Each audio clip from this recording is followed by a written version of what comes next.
México bárbaro, del autor John Kenneth Turner. Capítulo 14. Los socios norteamericanos de Díaz. Los Estados Unidos son socios en la esclavitud que existe en México. Después de 50 años de haber liberado a sus esclavos negros, el tío Sam se ha vuelto esclavista de nuevo y se ha dedicado a la trata de esclavos en un país extranjero. No debo culpar de esto al tío Sam, el amable conciudadano de nuestra adolescencia, amante de la libertad. Más bien debiera decir que el tío Sam ha muerto y que un extraño disfrazado ocupa su lugar. Un tío Sam falsificado que hasta ahora ha engañado al pueblo y le ha hecho creer que él es el verdadero. A este personaje acuso yo de ser esclavista. Esta es una grave afirmación, pero creo que los hechos la justifican. Los Estados Unidos son responsables en parte del predominio del sistema de esclavitud en México. Son responsables como fuerza determinante de la continuación de esa esclavitud y son responsables de ello a sabiendas. Cuando digo los Estados Unidos, no me refiero a unos cuantos funcionarios norteamericanos irresponsables, ni a la nación norteamericana que, en mi humilde opinión, es injustamente acusada de los delitos que cometen algunas personas sobre las cuales, bajo las condiciones existentes, no tiene dominio. Uso el término en su sentido más liberal y exacto. Me refiero al poder organizado que de manera oficial representa al país en el interior y en el extranjero. Me refiero al gobierno federal de los Estados Unidos y a los intereses que lo controlan. Los partidarios de cierto culto político en los Estados Unidos siempre se hallan prestos a declarar que la esclavitud fue abolida en este país porque dejó de ser provechosa. Sin hacer comentarios sobre la verdad o falacia de esta afirmación, confieso que hay muchos norteamericanos dispuestos a probar que la esclavitud es provechosa en México. Debido a que así se considera, estos norteamericanos en diversas formas han aportado su concurso para que ese régimen se extendiera. Desean perpetuar la esclavitud mexicana y consideran que el general Díaz es un factor necesario para ello. Por esta razón le han otorgado su apoyo unánime y total. Mediante el predominio sobre la prensa han glorificado su nombre, que de otro modo debería repugnar a todo el mundo. Han ido mucho más lejos aún. Por medio del dominio que ejercen sobre la maquinaria política norteamericana, el gobierno de los Estados Unidos ha mantenido a Díaz en el poder cuando debiera haber caído. El poder policíaco de los Estados Unidos se ha usado en la forma más efectiva para destruir el movimiento de los mexicanos, destinado a abolir la esclavitud y para mantener en su trono al principal tratante de esclavos del México bárbaro, Porfirio Díaz. Todavía podemos dar otro paso en estas generalizaciones. Al erigirse en factor indispensable para la continuación de Díaz en el poder, por medio de la asociación en los negocios, de la conspiración periodística y de la alianza política y militar, los Estados Unidos han convertido virtualmente a Díaz en un vasallo político y en consecuencia han transformado a México en una colonia esclava de los Estados Unidos. Como acabo de indicar, estas son generalizaciones. Pero si yo no creyera que los hechos expuestos en este capítulo y en el que les sigue las justifican, no las haría. Permítaseme una vez más que me refiera de nuevo a la notable defensa de la esclavitud y del despotismo mexicanos que se produce en los Estados Unidos, puesto que es por sí misma una fuerte presunción de que la sociedad es culpable de esa esclavitud y despotismo. ¿Qué publicación o qué persona existe en los Estados Unidos que defienda el sistema de opresión política de Rusia? ¿Qué publicación o qué persona existe en los Estados Unidos que disculpe las atrocidades esclavistas del Estado Libre del Congo? ¿Cuántos norteamericanos tienen la costumbre de cantarlo hacia alabanzas al zar Nicolás o al fallecido rey Leopoldo? Los norteamericanos de cualquier clase no solo no se atreven a hacer tales cosas, sino que no quieren hacerlas. Pero qué diferencia cuando se trata de México. En ese caso se deifica la autocracia. No es válido negar la justificación de comparar a México con Rusia o el Congo, pues todo adorador de Dios sabe que este es un autócrata y un esclavista, y muchos de tales adoradores lo admiten para no dar lugar a dudas de que lo saben. ¿Cuál es, pues, la razón de esa extraña diferencia de actitud? ¿Por qué hay tantos que se postran ante el zar de México y ninguno se postra ante el zar de Rusia? ¿Por qué está Norteamérica inundada de libros que ensalzan al autócrata mexicano como el hombre más grande de la época, mientras que es imposible encontrar un solo libro, publicado y hecho circular por las vías ordinarias, que lo censure seriamente? Se impone afirmar que la razón consiste en que Díaz es el becerro de oro, aunque en otra forma, en que los norteamericanos obtienen utilidades de la esclavitud mexicana y se esfuerzan para mantenerla. Pero hay hechos fácilmente comprobables que conducen mucho más allá de una mera afirmación, por muy lógica que ésta sea. ¿Cuál es la respuesta más generalizada a mis críticas de México y del gobierno mexicano? Que hay 900 millones de dólares de capital norteamericano invertidos en México. Para los poderosos de los Estados Unidos, esos 900 millones son un argumento concluyente contra cualesquiera críticas al presidente Díaz. Constituyen una defensa aplastante de la esclavitud mexicana.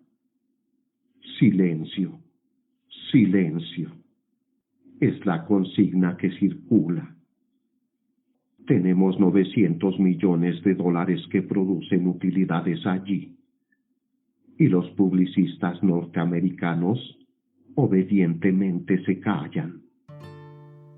En esos 900 millones de capital norteamericano invertidos en México radica toda la explicación, no solo de la defensa norteamericana del gobierno mexicano, sino también de la dependencia política de Díaz respecto a los poderes de los Estados Unidos. Donde quiera que fluye el capital, éste domina al gobierno. Esta es una doctrina reconocida en todas partes y por todos los hombres que tienen siquiera un ojo abierto a las realidades del mundo.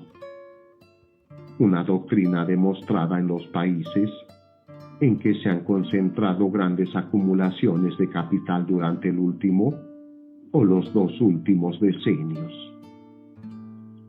No es de extrañar que exista en México un creciente sentimiento antinorteamericano, dado que el pueblo mexicano es naturalmente patriota. Este ha pasado por tremendas pruebas para librarse del yugo extranjero en pasadas generaciones y no quiere doblegarse a él en la actualidad. Quiere tener la oportunidad de labrar su propio destino nacional como pueblo independiente y considera a los Estados Unidos como un gran coloso que está a punto de apoderarse de él y doblegarlo a su voluntad. El pueblo mexicano tiene razón. No puede negarse la existencia del capital norteamericano en México, y la asociación de Díaz con ese capital ha deshecho al país como entidad nacional. El gobierno de los Estados Unidos, mientras represente al capital norteamericano, el más descarado hipócrita no se atrevería a negar que hoy lo representa, tendrá voz decisiva en los asuntos mexicanos. Desde el punto de vista de los mexicanos patriotas, la perspectiva es en verdad desconsoladora. Ahora veamos lo que una parte de esos 900 millones de dólares de capital norteamericano está haciendo en México. El consorcio del cobre Morgan Guggenheim tiene el dominio absoluto de la producción de ese metal en el país. La firma M. Guggenheim Sons posee todas las grandes fundiciones así como vastas propiedades mineras. Ocupa la misma poderosa situación en la industria minera en general de México que la que ocupa en los Estados Unidos. La Standard Oil Company, con el nombre de Waters Pierce, matriz de muchas sociedades subsidiarias, controla la mayor parte de la producción de petróleo crudo de México y también la mayor parte del comercio al mayoreo y menudeo de ese combustible. Según sus directores, el 90% mientras escribo esto, se desarrolla en México una guerra por el petróleo, ocasionada por el intento de la única otra empresa distribuidora del país, controlada por los Pearson, para forzar a la Standard Oil a comprarle a un precio favorable. La situación promete una pronta victoria para la Standard Oil, después de la cual su monopolio será completo. Los agentes del American Sugar Trust acaban de obtener del gobierno federal mexicano y de algunos estados concesiones para producir azúcar de remolacha en tan favorables condiciones que les aseguran un monopolio completo del negocio del azúcar dentro de los próximos 10 años. La Intercontinental Rubber Company, el monopolio norteamericano del hule, se halla en posesión de millones de hectáreas de tierras huleras, las mejores de México. La compañía Wells Fargo Express, propiedad de la Southern Pacific Railroad Company, gracias a su asociación con el gobierno, mantiene en México un absoluto monopolio del negocio de transportes por express. E.N. Brown, presidente de los Ferrocarriles Nacionales de México y satélite de H. Clay Pierce y del desaparecido E.H. Harriman, es miembro del Consejo Directivo del Banco Nacional de México, que es con mucho la más grande institución financiera del país. Este banco tiene más de 50 sucursales, en las cuales todos los principales miembros de la camarilla financiera de Díaz están interesados. También por medio de ese banco se efectúan todas las negociaciones financieras del gobierno mexicano.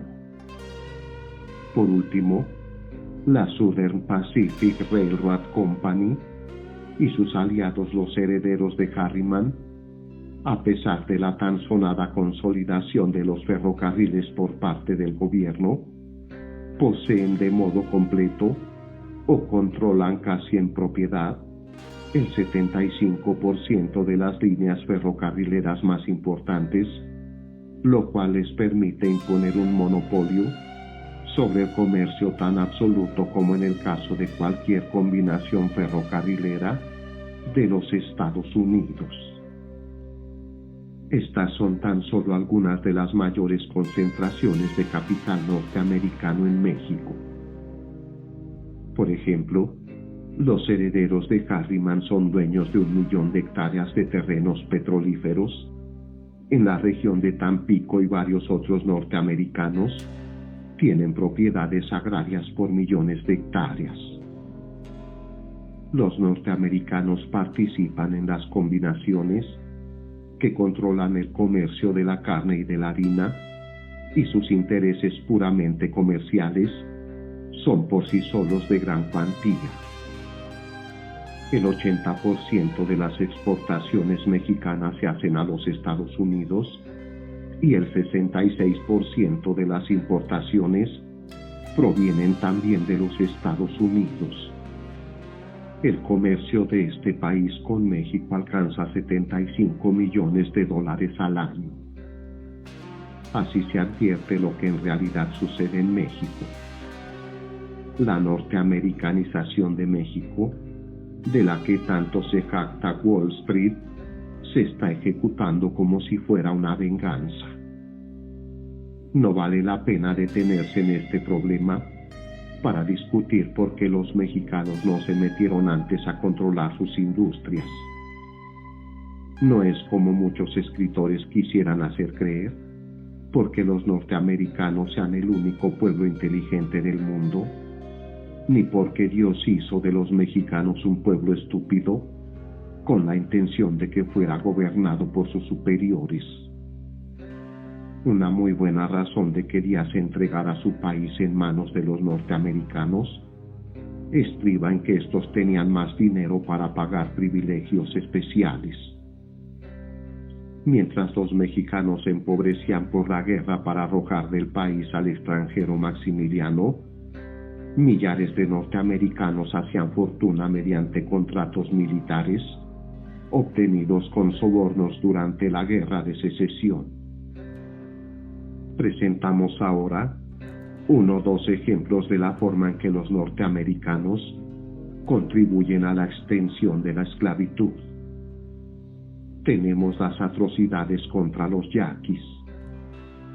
El vicepresidente Corral, que entonces era gobernador del estado de Sonora, provocó la guerra contra los yaquis al advertir la oportunidad de apoderarse de las tierras de estos y venderlas a buen precio a capitalistas norteamericanos.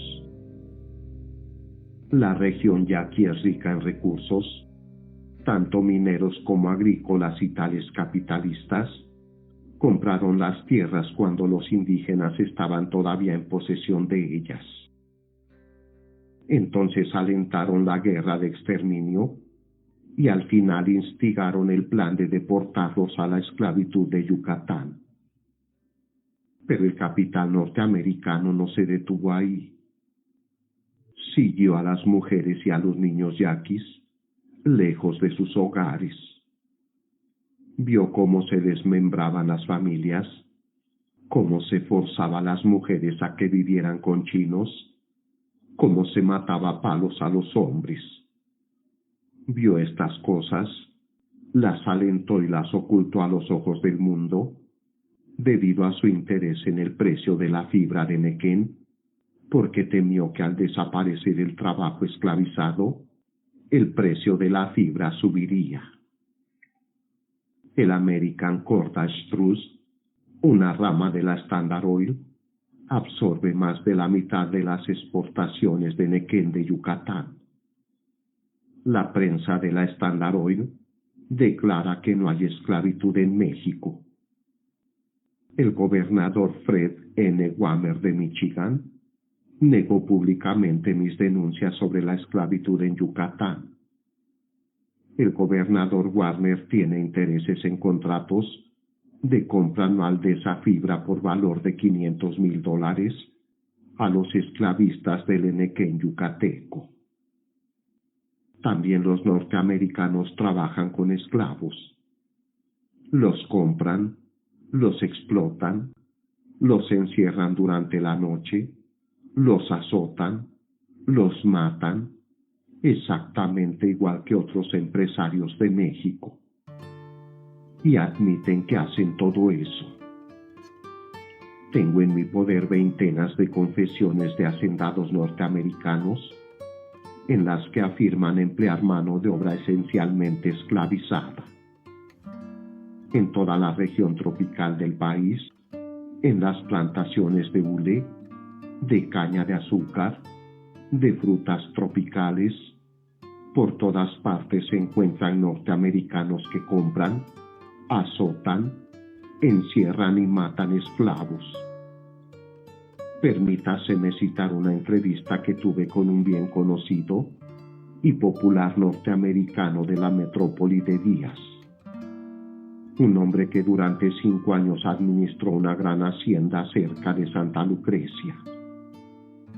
Cuando necesitábamos un lote de enganchados, me dijo, solo teníamos que telegrafiar a uno de los muchos enganchadores de la Ciudad de México y decirle: necesitamos tantos hombres y tantas mujeres para tal fecha.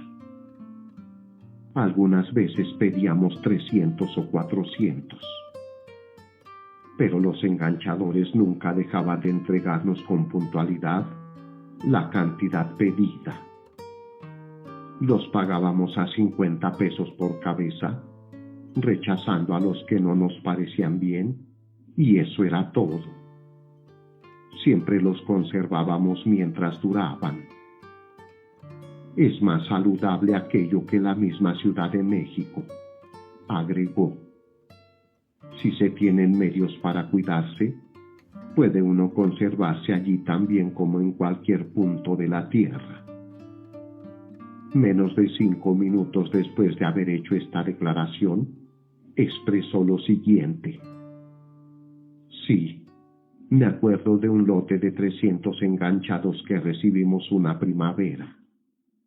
En menos de 3 meses enterramos a más de la mitad de ellos.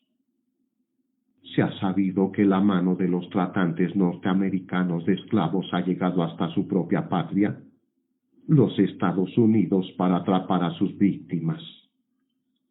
Durante mis viajes por México, con el objeto de conocer mejor al pueblo, pasé la mayor parte de los días viajando en coche de segunda y tercera clase. Una noche, en un vagón de tercera clase, entre Tierra Blanca y Veracruz, descubrí a un negro norteamericano sentado en un rincón. Me extrañaría que lo hubieran agarrado aquí, me dije. Voy a averiguarlo. Tom Weiss, un negro nacido libre en Kentucky, de 25 años, vaciló en admitir que hubiera sido un esclavo, pero lo confesó poco a poco.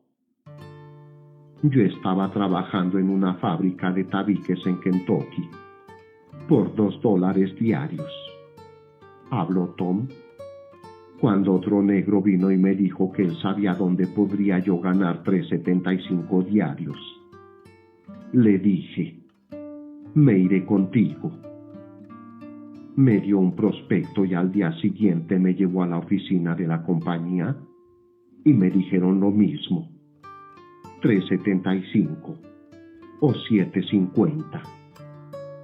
Así vine con otros 8 negros por la vía de Tampa, Florida y Veracruz, hasta aquí, a una hacienda de café y hule en la Junta, cerca de Santa Lucrecia en Oaxaca.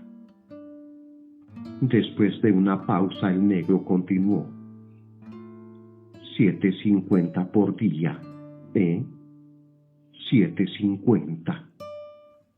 Eso es exactamente lo que me pagaron cuando me dejaron ir.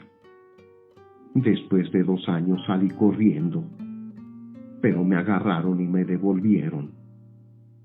¿Que si me golpeaban?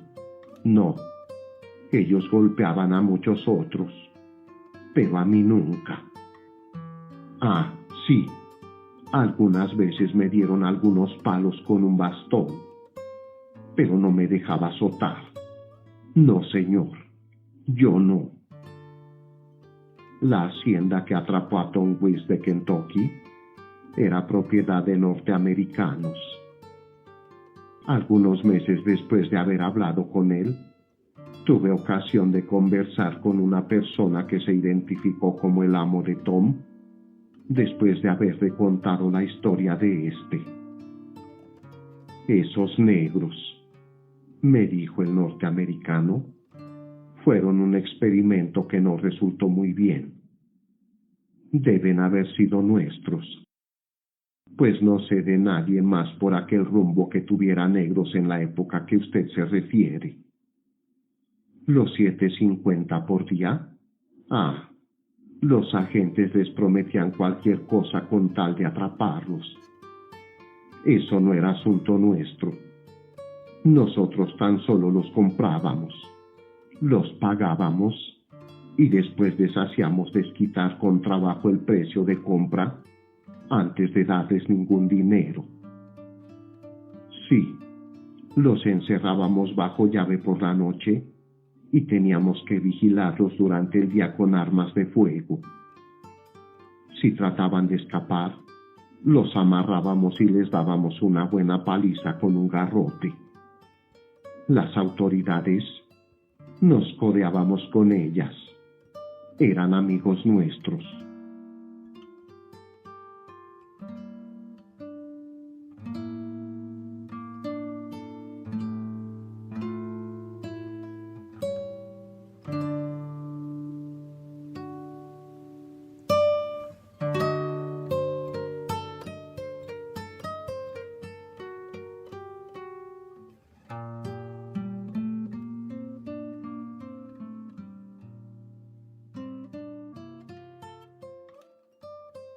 La asociación del capital norteamericano con el presidente Díaz no solo pone a los trabajadores esclavos a disposición de los capitalistas, sino que también les permite utilizar el sistema de peonaje y mantener a los asalariados en el nivel más bajo de subsistencia. Donde no existe en México la esclavitud se encuentra el peonaje, una forma moderada de esclavitud, o abundante mano de obra barata. Los rurales de Díaz dispararon sobre los mineros de cobre del Coronel Green hasta someterlos y las amenazas de encarcelamiento pusieron fin a la gran huelga en un ferrocarril mexicano-norteamericano. Los capitalistas de los Estados Unidos alaban el hecho de que Díaz no permite las tonterías de estos sindicatos de trabajadores. En hechos como estos se funda la razón de la histórica defensa que tales capitalistas hacen del general Díaz. Trazaré brevemente un esquema de la situación de los ferrocarriles en México y la historia de su consolidación. En la actualidad, las principales líneas de los ferrocarriles mexicanos suman 20.000 kilómetros, de las cuales el Sudpacífico controla 14.305 kilómetros y quizás se adueñe pronto de ellos, es decir, esa empresa domina el 75% del kilometraje total con las siguientes líneas. El Ferrocarril Sudpacífico de México, 1.520 kilómetros. El Kansas City, México y Oriente, 446 kilómetros. El Panamericano, 474 kilómetros. El Mexicano, 523 kilómetros. Y los ferrocarriles nacionales de México, 11.342 kilómetros. De estas líneas, solo la del Sudpacífico funciona abiertamente como propiedad de los herederos de Harriman. La del Kansas City funciona bajo la presidencia de A. E. Stilwell, socio de Harriman, y su vicepresidente es George H. Ross, uno de los consejeros de la línea Chicago y Alton, propiedad de Harriman, con la cual el Kansas tiene convenios de tráfico. Ambas líneas continúan en construcción y perciben del gobierno de Díaz unos $20,000 de subsidio por cada 1.600 kilómetros de tendido, que es casi lo suficiente para construir la vía. El ferrocarril panamericano ha sido adquirido recientemente por David H. Thompson, su presidente nominal.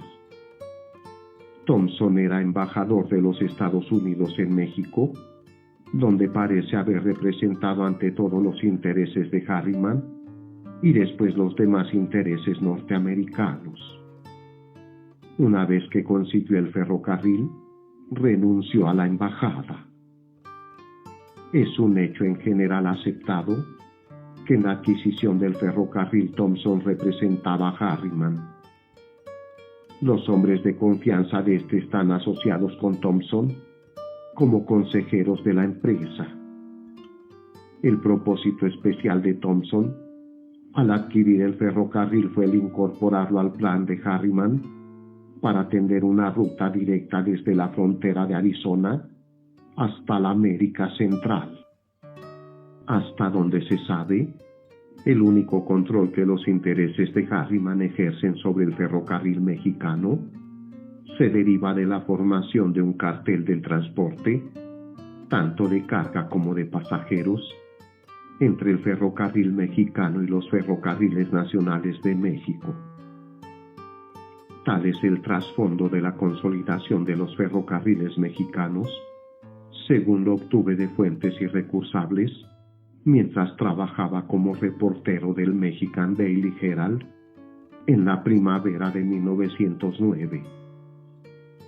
En resumen, la historia es la siguiente. La consolidación bajo el control nominal del gobierno de los dos sistemas ferrocarrileros principales de México, el Central Mexicano y el Nacional Mexicano, se realizó no para impedir la absorción de las líneas mexicanas por capitalistas extranjeros, como se ha dicho de manera oficial, sino para facilitar esa misma absorción. Fue un trato entre E.H. Harriman, por una parte, y la camarilla financiera del gobierno de Díaz por la otra. En este caso la víctima fue México. Se efectuó una especie de venta diferida de los ferrocarriles mexicanos a Harriman. Los miembros de la camarilla de Díaz recibieron como su parte del botín muchos millones de dólares por medio de maniobras con las acciones y valores al efectuarse la fusión. En conjunto, constituyó probablemente el caso más colosal de despojo que hayan llevado al cabo los destructores organizados de la nación mexicana. En este negocio con Harriman, el mismo ministro de Hacienda Limantur fue el maniobrero principal y Pablo Macedo, hermano de Miguel Macedo, subsecretario de Gobernación, fue primer lugarteniente. Se dice que como premio por su intervención en el negocio, Limantur y Macedo se repartieron una utilidad de $9 millones en oro, además de que al primero se le hizo presidente y al segundo vicepresidente del Consejo de Administración de las Líneas Unidas, puestos que todavía ocupan. Los otros miembros de este consejo son los siguientes: Guillermo de Landa y Escandón, gobernador del Distrito Federal; Samuel Morse Feltón, antiguo presidente del Central Mexicano, emisario especial de Harriman en México, para gestionar ante Díaz su consentimiento para el negocio; E.N. Brown, antiguo vicepresidente y gerente general de las líneas del Nacional Mexicano; y Gabriel Mancera. Se dice que cada uno de ellos logró obtener una fortuna personal con esta transacción.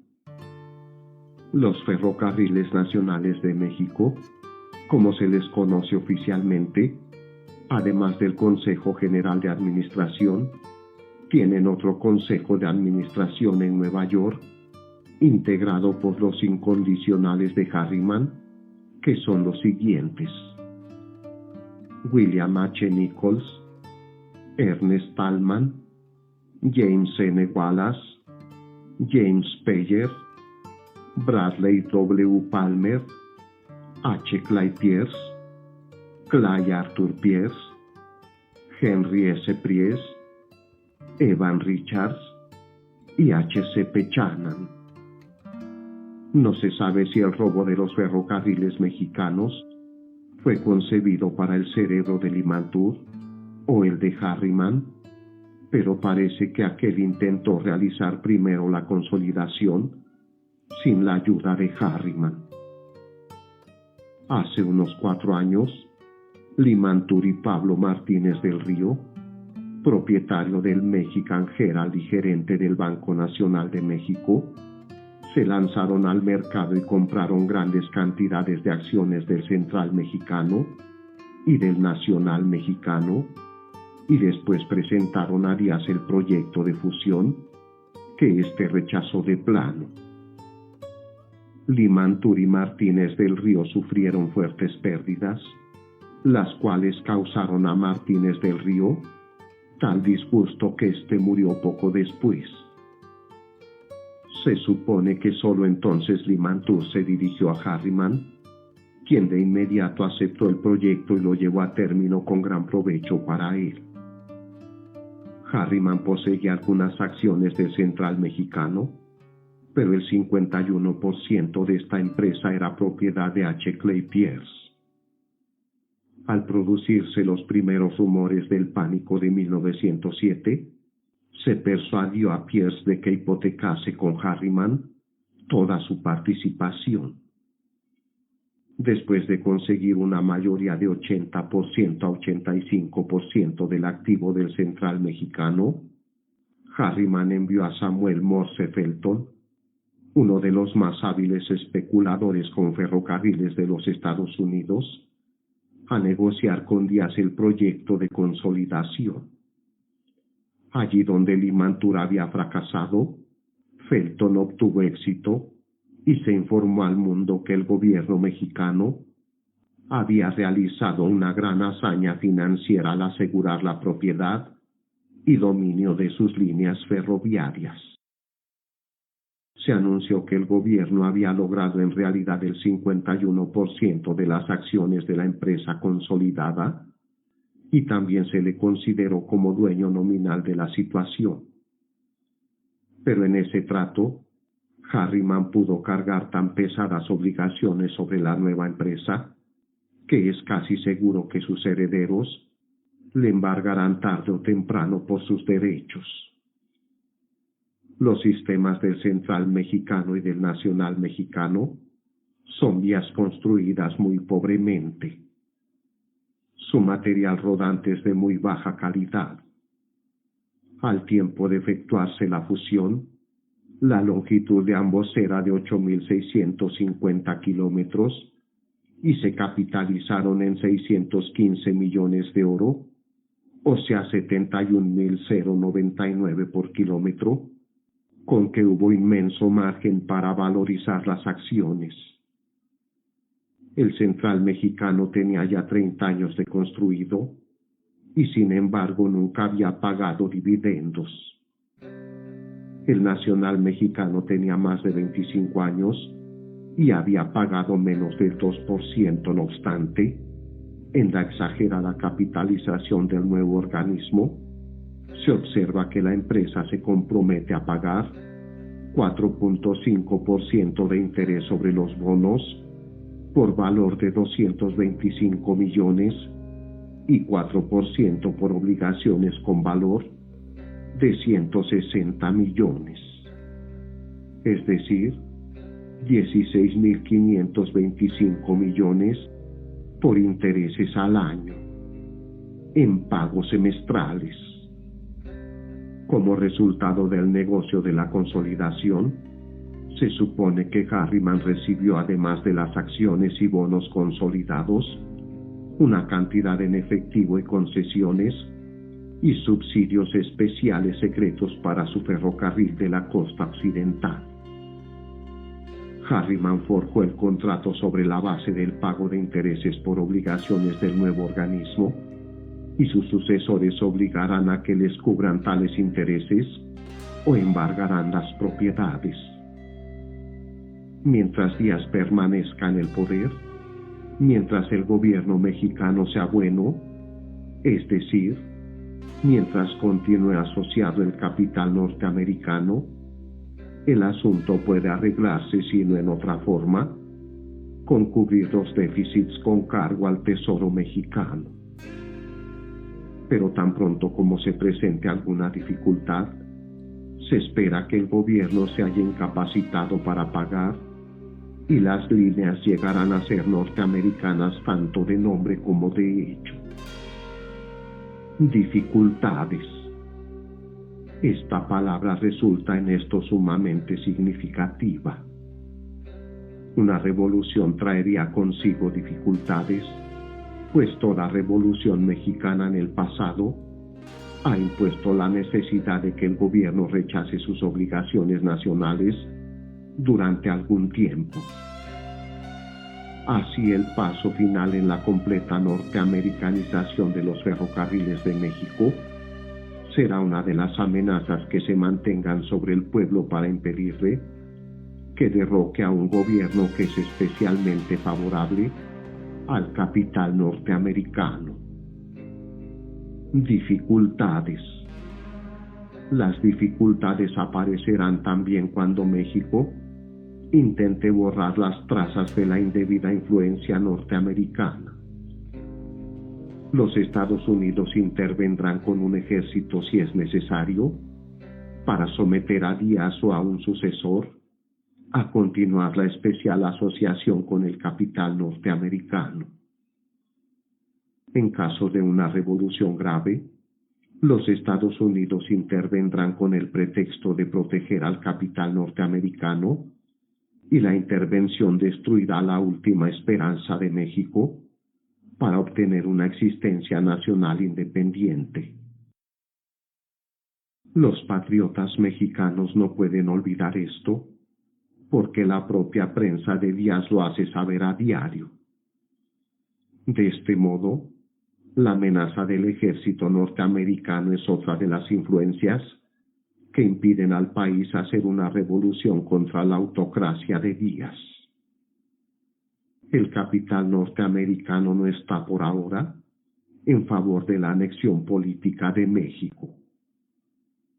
La esclavitud que produce utilidad puede mantenerse con mayor seguridad bajo la bandera mexicana que bajo la bandera norteamericana.